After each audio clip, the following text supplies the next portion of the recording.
पूर्ण पुरुषोत्तम भगवान श्री कृष्ण है। श्री कृष्ण भगवान कौन है? पार ब्रह्म परमेश्वर, जिनके सामने सत्य भी नहीं टिक सकता। कौन है? परम श्री कृष्ण कौन है? पूर्ण पुरुषोत्तम।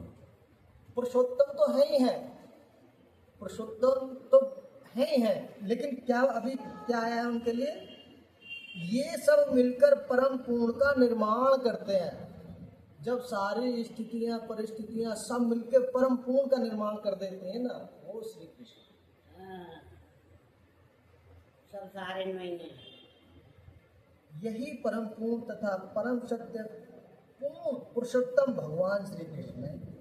सारी अभिव्यक्तियां उनकी विभिन्न शक्तियों के फलस्वरूप हैं। ये ही परम पूर्ण है, परम पूर्ण है। और कोई चीज परम पूर्ण है ही नहीं इस ब्रह्मांड में। कौन परम पूर्ण है? भगवान श्री कृष्ण। भगवान श्री कृष्ण, और उनसे जुड़ के जो परिकर हैं वो फिर पूर्ण हो जाते हैं भगवान नहीं के साथ महाराज- जुड़ के। नहीं महाराज जी, वो उनका अंश है, परम। अच्छा, अच्छा। वो पूर्ण नहीं है। तुम पूर्ण परमात्मा में, अंतर है। हाँ, तो पूर्ण तो वो है। वो है हम तो दासों के दास भी। हम तो बहुत छोटी सी चीज है। हम तो कुछ है ही ना महाराज जी। हम तो बहुत देन है। हम तो गिरे नाली के कीड़े हैं। ये अलग चीज है, बहुत अलग चीज है। भगवत गीता में यही बताया गया है कि निर्विशेष ब्रह्म भी पूर्ण परम पुरुष के अधीन है। कौन है? निर्विशेष ब्रह्म भी। भगवत गीता में यही बताया गया है कि निर्विशेष ब्रह्म। ब्रह्म कौन? सृष्टि का निर्माता। ब्रह्म कौन? ब्रह्मा के लिए शब्द है। निर्विशेष ब्रह्म भी पूर्ण परम पुरुष के अधीन है। और परम पूर्ण पुरुष हैं कौन? श्री कृष्ण। भगवान श्री कृष्ण। भगवान श्री श्री कृष्ण के ही अधीन है। एक ही क्षण में, एक ही निमिष में कोटि कोटि ब्रह्मांडों का सृजन खंडन विखंडन करने वाले हैं कौन? जय जय श्री कृष्ण। एक ही तो है, एक ही तत्व है, एलिमेंट्स एक है। वही भगवान शिव में, वही हरि में, वही ब्रह्म में। ये दिखने में है, लेकिन कौन है? पराशक्ति कौन है? एक ही है, एक ही है, वो एक ही है। वो तुम्हारे अंदर है, इनके अंदर है। माता जी साक्षात रूप में बैठी हैं, ये है, मैं हूँ। नहीं, मैं नहीं हूँ, मैं तो बहुत गिरा हुआ हूँ, लेकिन हाँ वही निरंतर बह रहा है। वही जैसे हवा को हम अपनी आंखों से नहीं देख सकते ना, हवा को महसूस किया है किसी ने? लेकिन है ना, महसूस किया है। सांस लेने पे। हाँ, लेकिन देखा नहीं है ना। देखा नहीं। ये नहीं देख सकते हम, लेकिन लेकिन है। ऐसे ही हमारे अंदर भी उसी का रूप है, वही चला रहा है, वही अंतर्यामी है। तुम्हारे अंदर धड़क रहा है, मेरे अंदर धड़क रहा है, मेरे से बात करा रहा है, विभिन्न नाना प्रकार के लोगों से मिला रहा है। सब लाडली जी की कृपा है, हाँ? सब लाडली जी के लाडले। जय जय श्री राम।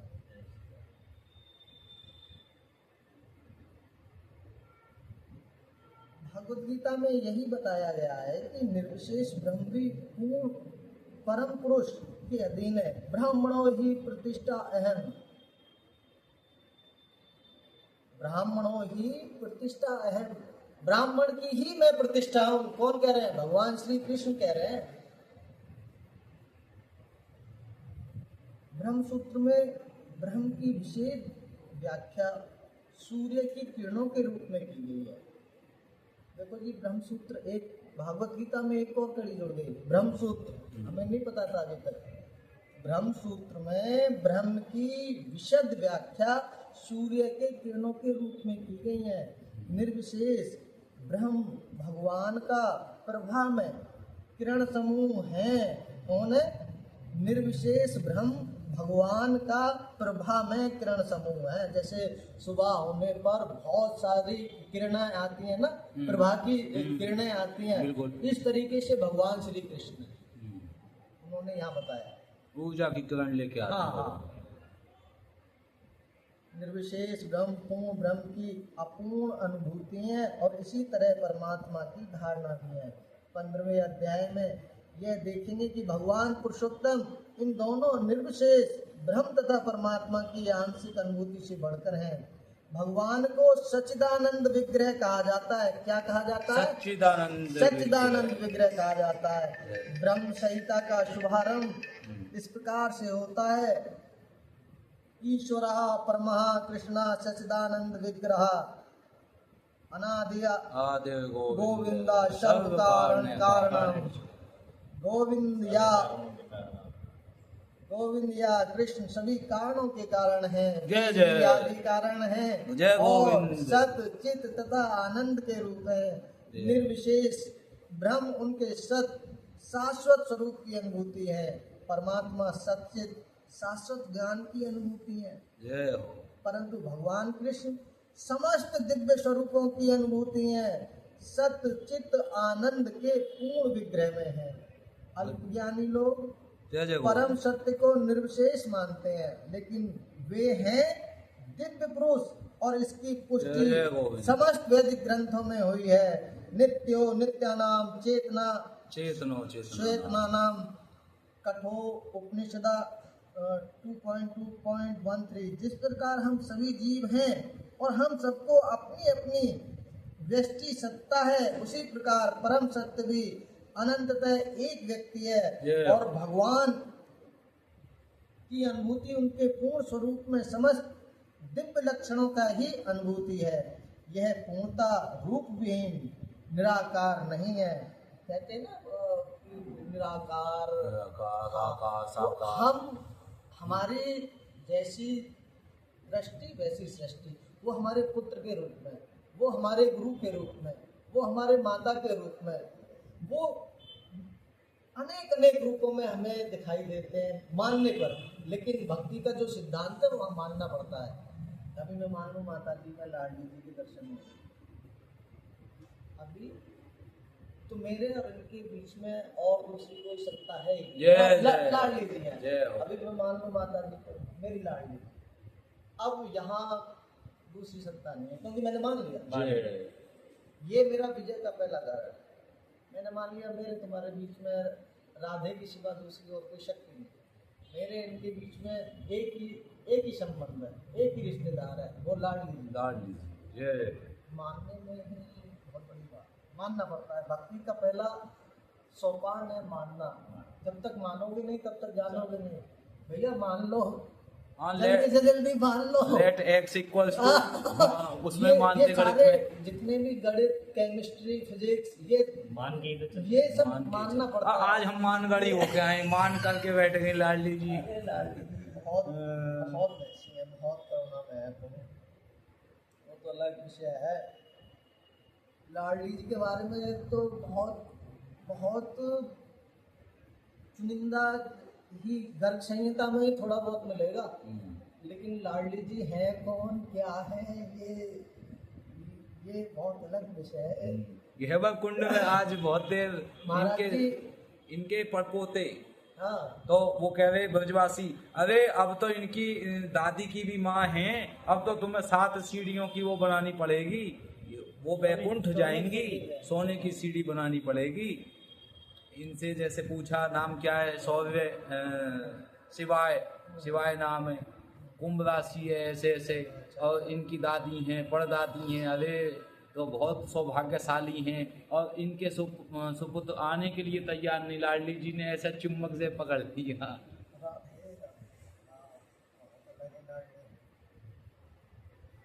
जिस प्रकार हम सभी जीव हैं और हम सबकी अपनी अपनी व्यष्टि सत्ता है, उसी प्रकार परम सत्य भी अंततः एक व्यक्ति है और भगवान की अनुभूति उनके पूर्ण स्वरूप में समस्त दिव्य लक्षणों की ही अनुभूति है। यह पूर्णता रूप विहीन निराकार नहीं है। जय हो प्रभु की जय हो। यदि वह निराकार है या किसी अन्य वस्तु से घट कर है तो वह सर्वथा पूर्ण नहीं हो सकता। जो सर्वथा पूर्ण है उसे हमारे लिए अनुभव गम्य तथा अनुभवातीत हर वस्तुओं से युक्त होना चाहिए, अन्यथा यह पूर्ण नहीं हो सकता। पूर्ण भगवान में अपार शक्तियां हैं। पराशय शक्ति विविधेव सूर्यते। कृष्ण किस प्रकार अपनी विभिन्न शक्तियों द्वारा कार्यशील है, इसकी भी व्याख्या भागवत गीता में हुई है।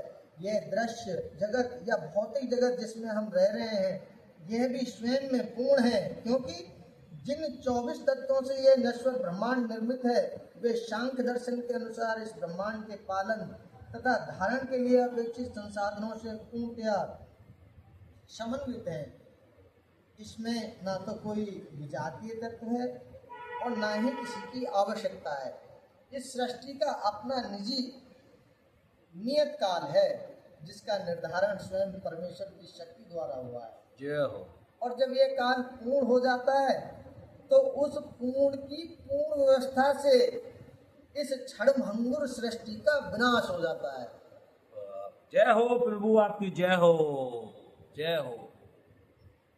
जितनी बड़ी सृष्टि में आदमी जो कौन कौन से मद में चूर होकर चल रहे हैं उसका वो क्षण भंगुर में विनाश कर देते हैं। प्रभु जी, हमें और आपको तो ज्ञान ही नहीं है कि सृष्टि कितनी सृष्टियां हैं, कितनी बड़ी प्रभु है। की कितनी कोटि कोटि ब्रह्मांडों का सृजन कर देते हैं मालिक। जय हो प्रभु, आपकी जय हो। बहुत सूक्ष्म विषय है, बड़ा अलग विषय है। बस इतना ही समझ लो कि प्रभु की सत्ता में ही अपने आप को मानो। प्रभु हमसे दूर बिल्कुल अलग है ही नहीं मालिक, हाँ, यही ना वो शक्ति बिल्कुल भी अलग नहीं है। ये रस से भरी, रस से भरोरी राधा रानी अरे महाराज लागे, जी, महारानी ये लागे, जो रस है ये ना, रस से ये- भरी हुई ये है। अगर प्रभु की बातें किशोरी करने में जी। रोमांच पैदा हो रहा तो समझ लो आ गए। यही बैठे हुए हैं। वाह, विभिन्न विभिन्न रूपों में विचरण करता है मेरा। जया किशोरी जैसे गाती है, रस से भरोरी राधा रानी लागे। क्षुद्र जीवों के लिए ये सुविधा प्राप्त है कि पूर्ण की अनुभूति करें। और देखो महाराज जी, एक और बात है, हम जैसे लोग अब क्या करें भैया, काम वासना, मोह वासना, बहुत सारे विषयों में हम और तुम विचरण कर रहे हैं कि किसी को देख रहे हैं, ये छोटा है, ये मोटा है, ये सुंदर, ये काला, मतलब हमारे मन के भाव राग जैसे भी पैदा हो जाते हैं, हम देखने समझने लग जाते हैं। लेकिन नहीं, हमको प्रभु ने एक बड़ी अगम्य शक्ति दी है। क्या राधा क्या शक्ति दी है? कि हम प्रभु को जान सकते हैं। ध्यान से। और किसी के अंदर ये शक्ति नहीं है, हमको दिया है। हमको भाव दिया है कि ये हमें समझे, हमें जाने। माता जी को ना बुलाओ। तेरा इंसान ही यहाँ कर जाओ। सके। हाँ, और अच्छा, कमर में दिक्कत है। अच्छा, चलो तो स्टूल इधर बिछा दो, कुर्सी इधर बिछा दो, बड़ी वाली बिछा दो, छोटी भी दिक्कत है। अच्छा, सामने से सुनेंगी तो हाँ। अच्छा लगेगा। सभी प्रकार की अपूर्णताओं का अनुभव पूर्ण विषय ज्ञान की अपूर्णता के कारण है। इस प्रकार भगवत गीता में वैदिक विद्या का पूर्ण ज्ञान पाया जाता है। सारा वैदिक ज्ञान अमोघ, अच्युत है और हिंदू इस ज्ञान को पूर्ण तथा अमोघ मानते हैं। उदाहरण के लिए गोबर पशुमल है और स्मृति या वैदिक आदेश के अनुसार यदि कोई पशुमल का स्पर्श करता है तो उसे शुद्ध होने के लिए स्नान करना पड़ता है।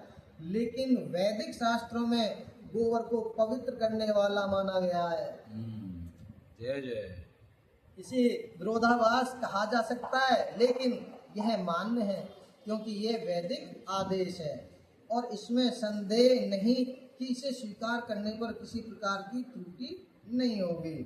अब तो आधुनिक विज्ञान द्वारा यह सिद्ध किया जा चुका है कि गाय के गोबर में समस्त कीटाणुनाशक गुण पाए जाते हैं। ये तो वैदिक ज्ञान पूर्ण है। वैदिक जो हमारे वेद ऋषि परंपरा जो वेदों ने हमें बताया है वो ही ज्ञान पूर्ण है महाराज जी। जय जय। ये तो जय, सही ये तो बात। साइंस फ्रिक्शन, कोई छोटी मोटी कहीं से कोई चीजें मिल गई हैं तो हाँ। उन पे बस अपना रिसर्च चल गई। रिसर्च चल रही है और हमें तो एक ही रिसर्च करनी है। राधे राधे। हमें और किसी रिसर्च में डरना ही नहीं है। कौन सी? लाडली जी के भाव में रहना है बस हमें। एक ही तो पकड़ा जाएगा। बस बस बस और सबके चक्कर में जाओगे तो सिर्फ एक भरोसा, एक बल, एक आस विश्वास। स्वाति रूप रघुनाथ है और चातुर तुलसीदास। जय तो जय जय। एक भरोसा कर लो, वो एक ही है।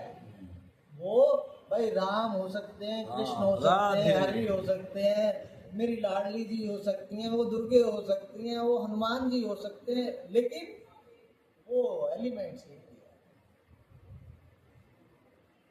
महादेव। यह तो वैदिक ज्ञान पूर्ण है क्योंकि यह समस्त संशयों एवं त्रुटियों से परे है और भागवत गीता समस्त वैदिक ज्ञान का सार है। वैदिक ज्ञान शोध का विषय नहीं है। हमारा शोध कार्य अपूर्ण है क्योंकि हम अपूर्ण इंद्रियों के द्वारा शोध करते हैं। हम पहले से चले आ रहे पूर्ण ज्ञान को परंपरा द्वारा स्वीकार करना होगा। जैसा कि भगवत गीता में कहा गया है, हमें ज्ञान को परंपरा के उपयुक्त स्रोत से ग्रहण करना होता है। जो परंपरा परम आध्यात्मिक गुरु साक्षात भगवान से प्रारंभ होती है और गुरु शिष्यों की यह परंपरा आगे बढ़ती जाती है। छात्र के रूप में अर्जुन भगवान कृष्ण से शिक्षा ग्रहण करते हैं और उनका विरोध किए बिना वे कृष्ण की सारी बातें स्वीकार कर लेते हैं। किसी को भगवत गीता के एक अंश को स्वीकार करने और दूसरे अंश को अस्वीकार करने की अनुमति नहीं दी जाती।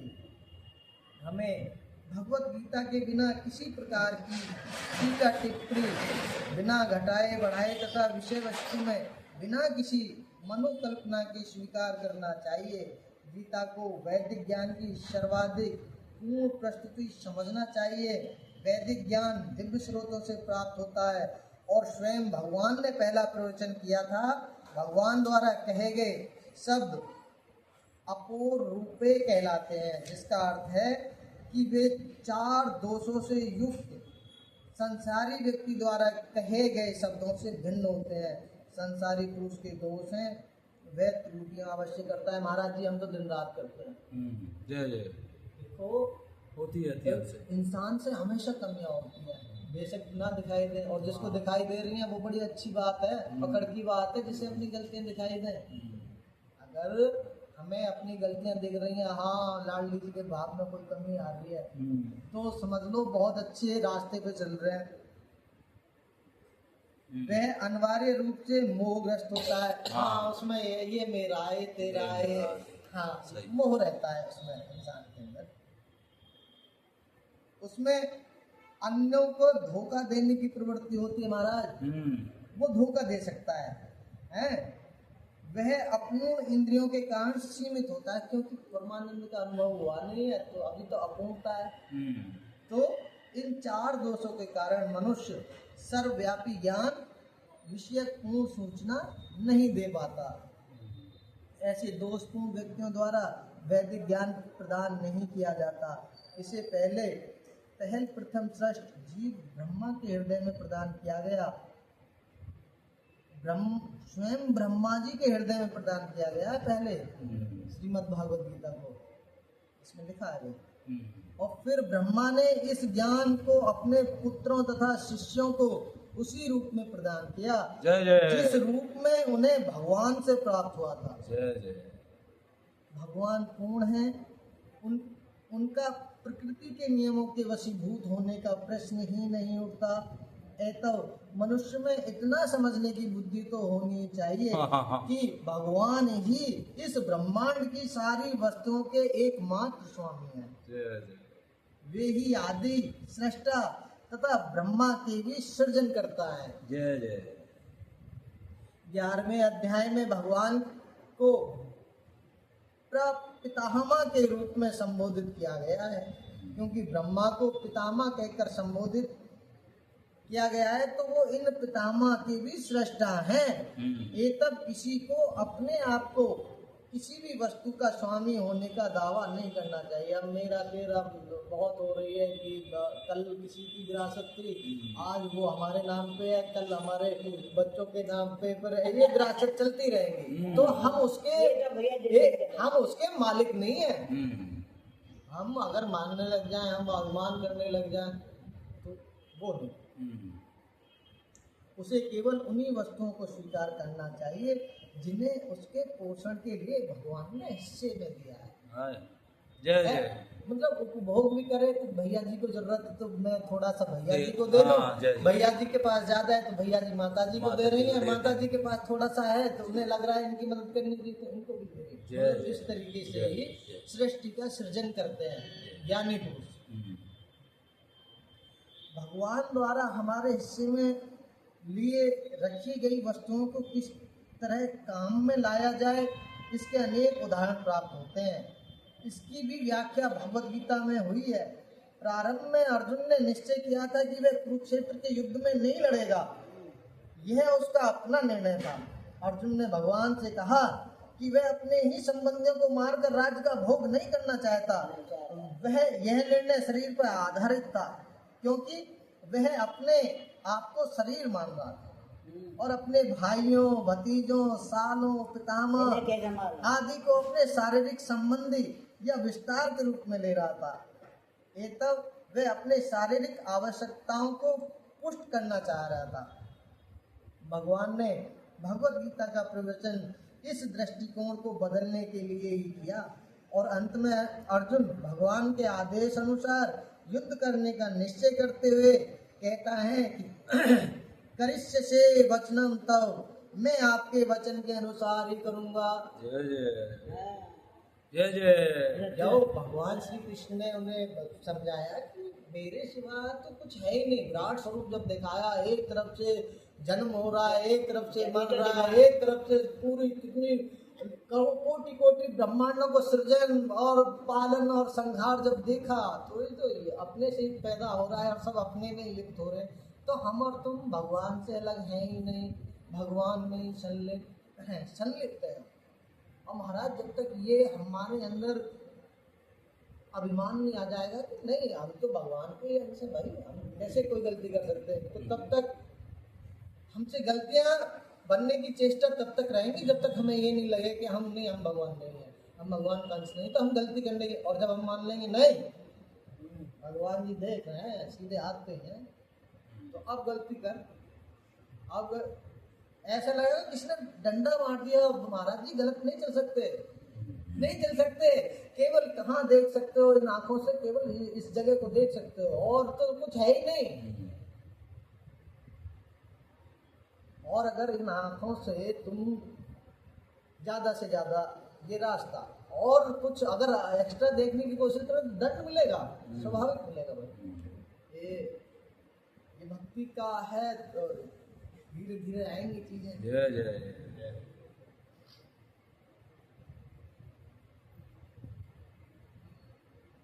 तो हम चल रहे थे, अर्जुन ने भगवान से कहा कि वह अपने संबंधियों को मारकर राज्य का भोग नहीं करना चाहता। यह निर्णय शरीर पर आधारित था, वो अपने आप को पुष्ट करना चाह रहा था। ममता थी, मोह था कि मैं क्यों अपने सगे संबंधियों का ही विनाश करके मैं एक छत्र अपना राज भोगूंगा। लेकिन भगवान श्री कृष्ण ने समझाया कि मेरे सिवा दूसरी और कोई चीज है ही नहीं, तू अगर मेरा हवन मेरा यज्ञ करना चाहता है तो अर्जुन मार, ये जो सामने है, क्योंकि मैं समय समय पर धर्म की रक्षा करने के लिए अपना शरीर धारण करके आता हूँ सृष्टि पे। क्योंकि उस समय तो दुर्योधन, पितामह भीष्म और कृपाचार्य, द्रोणाचार्य ये सब अधर्म के रास्ते पे थे। हाँ, वो तो माने ही ना, वो 5 गांव के लिए तैयार नहीं हुए। ना हुए देखो। और 5 एक गांव एक के ही लिए बाप की और संतान। ये तो ड्रामा। स्वयं सृष्टि के अगोचर बताओ भगवान श्री कृष्ण वो कह दिया ए, बंदी कर लो। इसको ग्वाले को बंदी बना लो। राधे। अधर्म पे तो चले, नहीं तो आज उन्होंने तो ईमानदारी से नहीं तो धर्म के रास्ते पे अरे दादी तो उनकी एक ही, हाँ। धृतराष्ट्र की माँ, विदुर की माँ और जो है पांडु की माँ तो एक ही उनकी। तो अपनी दादी के जो बंटवारे में 5 गांव तो छोड़ो, सुई किनों को भी देने को तैयार के बराबर है। अपने ही बच्चों को वनवास दे दिया दुर्योधन ने। भाई भाई जरूरी तो भाई तो ये दोनों बहन बहनी वो और गांधारी और कुंती दोनों बहन बहनी तो ही। ये तो दोनों सगे भाई है, धृतराष्ट्र और पांडु तो हाँ, नहीं, बहन तो नहीं थी। बहन नहीं, अरे बहन हाँ, वही बहन वो बहन ही जो इनकी दादी के लिए जो भीष्म पितामह लेके आए हैं, वो बहन ही। जब भगवान वेद व्यास जी ने वो ही बहन। हाँ, लेकिन फिर भी दादी तो एक ही, जिनके जो 3 पुत्र है ये। तब अर्जुन भगवान के आदेश अनुसार युद्ध करने का निश्चय करते हुए कहते हैं करिष्य से वचनम तब, मैं आपके वचन के अनुसार ही करूँगा। इस संसार में मनुष्य बिल्लियों तथा कुत्तों के समान लड़ने के लिए नहीं है। मनुष्यों को मनुष्य जीवन की महत्ता समझकर सामान्य पशुओं की भांति आचरण करना बंद कर देना चाहिए। महाराज जी का जब इच्छा हुई तब खा लिया, जब इच्छा हुई जब बैठ गए, जब इच्छा हुई जब सो गए, नहीं, अपने आप को व्यवस्थित करो, अपने ऊपर काम करना चाहिए हमेशा, और ध्यान रखना चाहिए कि जितना हो सके अपने भाव में रहें, अपने लाडली जी के भाव में रहें, अपने ठाकुर जी के भाव में रहें। मतलब प्रपंच में अपने आप को नहीं डुबाना है, अपनी रक्षा करनी है तो प्रपंच से दूर हटना है। कोई भी स्थिति परिस्थिति आ रही है तो देखने वाले बन जाओ, 1 मिनट में, 1 मिनट इस शरीर भाव से अलग हटके, हाँ अब ये स्थिति आ गई, नहीं अब मैं नहीं हूँ, अब कौन है, अब लाडली जी देख रही है, भोगने की इच्छा है, क्या है, कुछ भी नहीं है, खाने की इच्छा हो रही है अभी तो खाया है। जीवन निर्वहन के लिए 2 रोटी सुबह 2 रोटी शाम, बाकी तो गोपाल गोविंद जय गोपाल जय गोविंद। मनुष्य को अपने जीवन के उद्देश्य को समझना चाहिए और इसका निर्देश सभी वैदिक ग्रंथों में दिया गया है, जिसका सार भगवत गीता में मिलता है। वैदिक ग्रंथ मनुष्यों के लिए है, पशुओं के लिए नहीं। एक पशु दूसरे पशु का वध करे तो कोई पाप नहीं लगता, लेकिन यदि मनुष्य अपनी अनियंत्रित स्वादेंद्रिय की पुष्टि के लिए पशु वध करता है तो वो प्रकृति के नियम को तोड़ने के लिए उत्तरदायी है। भगवत गीता में स्पष्ट रूप से प्रकृति के गुणों के अनुसार 3 प्रकार के कर्मों का उल्लेख है, सात्विक कर्म, राजसिक कर्म तथा तामसिक कर्म। इस प्रकार आहार के भी 3 भेद है महाराज जी। बताओ, ये लोग जो मांस खा रहे हैं सोच रहे हैं कि हमको दंड नहीं मिलेगा, सब कुछ तो महाराज बहुत विकराल स्थिति होने वाली है, बहुत। इसी प्रकार कलयुग में अगर भगवान का नाम ना है ना तो कुछ भी ना। और माता जी बड़ी अच्छी व्यवस्था है कलयुग में, कलयुग जब तो करें क्या नहीं जाए ना तो सिखा दिया, नहीं तो देखो मेरी बात सुना, ये त्रेता में क्यों ना हो गया, कलयुग है कलयुग। माता जी समय समय पे कलयुग त्रेता में भी था, सतयुग में भी था, द्वापर में भी था, और हर समय में थे। लेकिन कलयुग में एक बहुत अच्छी व्यवस्था है, कलयुग केवल नाम आधारा स्मरण उतर ही पारा। मतलब इसमें बाहरी आडंबर की कोई जरूरत नहीं है। कौन सी वेशभूषा है, तुम क्या करते हो क्या नहीं करते हो, किसी चीज का कोई तुम्हारे ऊपर बंधन नहीं है, बंधन नहीं है। लेकिन क्या नाम की महिमा है। तुम्हें कोई यज्ञ हवन कोई वस्त्र विशेष पहनने की जरूरत नहीं है, तुम्हें केवल नाम में लगे रहना है। एक भरोसो एक बल एक आस, नाम जप। तो आज के लिए माता जी इतना ही। इसमें ये धागा कुछ भजन या अपनी तरफ से कुछ और बताओ तो वो जो आप बता दो। चलो हमारी तो पूजा ही चल रही है। हमारा क्या ये लो भैया लाडली जी की जय हो। राधे से हम तो जैसे घर पर करते हैं वैसे अभी यहाँ ये तो घर है, लाडली जी ने घर बना दिया। बताओ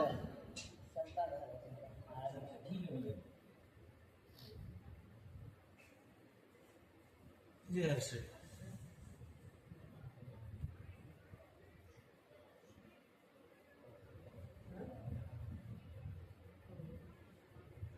कौन है?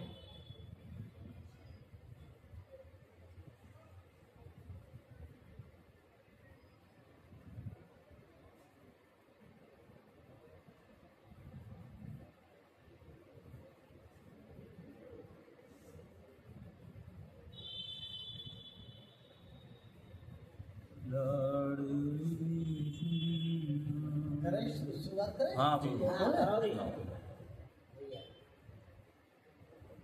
राधा मेरी स्वामिनी और मैं राधे को दास, जन्म जन्म वृंदावन राधा तू बड़ भागिनी और कौन तपस्या की, दीन लोक तारन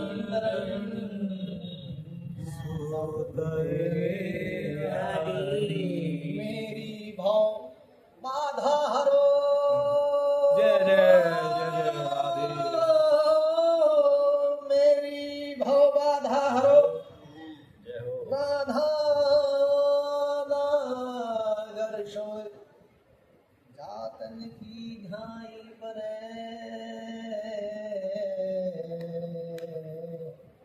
श्याम हर कीर्ति हो जय हो सोहतोड़ है पीत पटु ओए होए श्याम चलो नोगा जय जय मणो नीलमणि से कर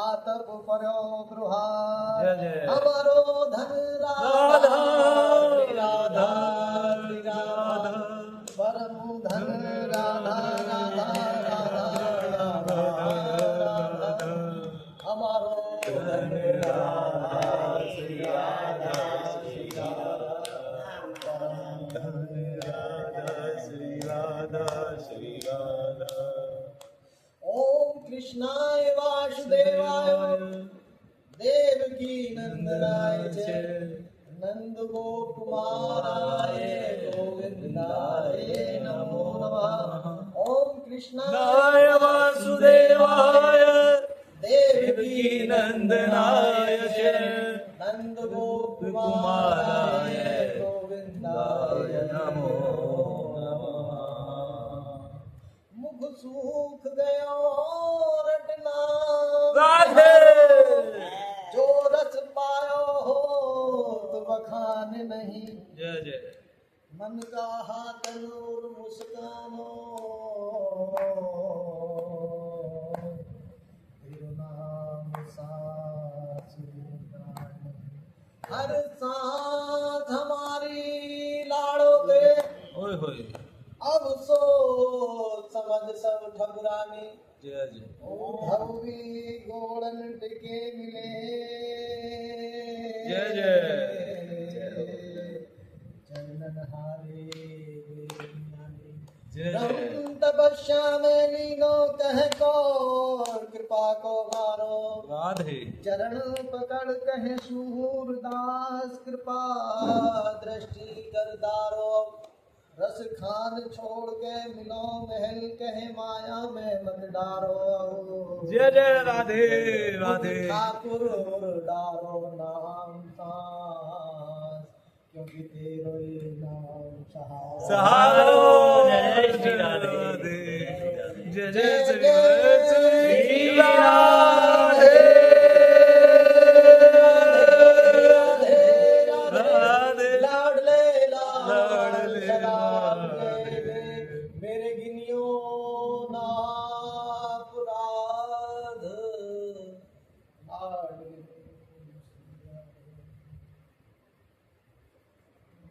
जय जय